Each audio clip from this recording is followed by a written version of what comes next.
Hello students, आज हम chapter 1 की क्लास 5 में सीखेंगे बिटवाइज ऑपरेटर। पहले वाली क्लास में हमने सीखा था arithmetic operator, relational operator, logical operator and assignment operator. आज हम सीखेंगे बिटवाइज ऑपरेटर। यह ऑपरेटर बिट लेवल पर डेटा को मैनिपुलेट करने के यूज़ आता है। अर्थात हमें बिट लेवल पर कोई भी डेटा को मैनिपुलेट करना है तो हम बिटवाइज ऑपरेटर का प्रयोग करते हैं। बिटवाइज ऑपरेटर कौन कौन से होते हैं? Binary add, binary or, binary XOR, binary one complement, binary left shift और बाइनरी राइट शिफ्ट। यह जो हमारे ऑपरेटर होते हैं, यह ऑपरेटर बिटवाइज ऑपरेटर कहलाते हैं। नेक्स्ट है हमारा पाइथन मेंबरशिप ऑपरेटर। इस ऑपरेटर का प्रयोग सीक्वेंस जैसे स्ट्रिंग, लिस्ट, टपल आदि में मेंबरशिप को टेस्ट करने के लिए किया जाता है। यह निम्न है। तो यदि हमें किसी भी मेंबर को टेस्ट करना है कि वह मेंबर उस लिस्ट का है या स्ट्रिंग का या टपल का है या नहीं, इसके लिए हम यूज़ करते हैं पाइथन मेंबरशिप ऑपरेटर। ये कौन कौन से होते हैं? दो प्रकार के होते हैं, इन और नॉट इन। यदि वेरिएबल सीक्वेंस में है तो रिजल्ट ट्रू होगा, अन्यथा नहीं। जैसे मैंने लिखा एक्स इन वाई, अर्थात एक्स वाई में है क्या? अगर है तो आंसर क्या आ जाएगा? ट्रू, अन्यथा फॉल्स।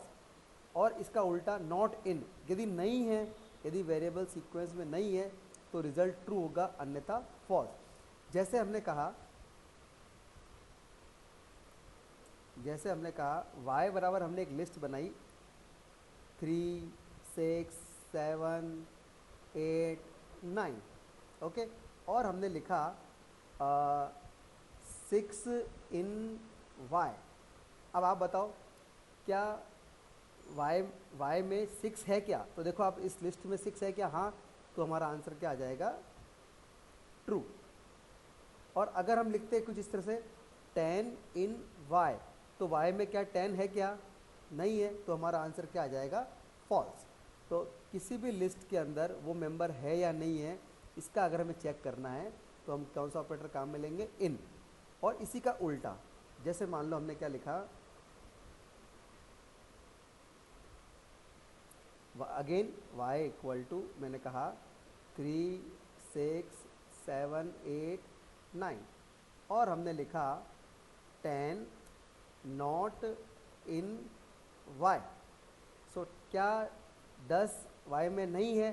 बिल्कुल नहीं है, तो हमारा आंसर क्या आ जाएगा? ट्रू।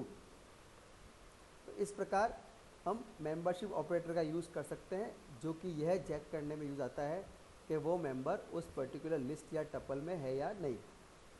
इसी प्रकार हमारा नेक्स्ट ऑपरेटर है आइडेंटिटी ऑपरेटर। तो यह ऑपरेटर दो ऑब्जेक्ट की मेमोरी लोकेशन को कंपेयर करता है। यदि एक साइड, जिसमें पहला है हमारा इज़, यदि एक साइड का वेरिएबल का ऑपरेटर सेम टाइप के ऑब्जेक्ट को पॉइंट करता है तो ट्रू रिटर्न करेगा, अन्यथा फॉल्स।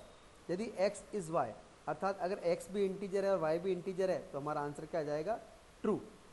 और इसी का उल्टा है हमारा इज़ नॉट। यदि एक साइड का वेरिएबल का ऑपरेटर सेम टाइप के ऑब्जेक्ट को पॉइंट नहीं करता है तो ट्रू रिटर्न करेगा, अन्यथा फॉल्स। जैसे मैंने लिखा है एक्स इज़ नॉट वाई, तो अगर एक्स वाई का ऑब्जेक्ट नहीं है तो आंसर हमारा क्या आ जाएगा? ट्रू। तो यह सारे हमारे ऑपरेटर आज इस क्लास में पूरे होते हैं, जिसमें से आज हमने सीखा बिटवाइज ऑपरेटर। यह ऑपरेटर बिट लेवल पर डेटा को मैनिपुलेट करने के यूज़ में आता है। यह निम्न है। कौन कौन से ऑपरेटर निम्न हमने बताए? फिर पाइथन मेंबरशिप ऑपरेटर, इस ऑपरेटर का प्रयोग सीक्वेंस जैसे स्ट्रिंग, लिस्ट, टपल आदि में मेंबरशिप को टेस्ट करने के लिए किया जाता है। कौन कौन से हैं? इन और नॉट इन। फिर हमने सीखा आइडेंटिटी ऑपरेटर। यह ऑपरेटर दो ऑब्जेक्ट की मेमोरी लोकेशन को कंपेयर करता है। तो कौन कौन से हैं वो? जो हमने बताया, इज़ और इज़ नॉट।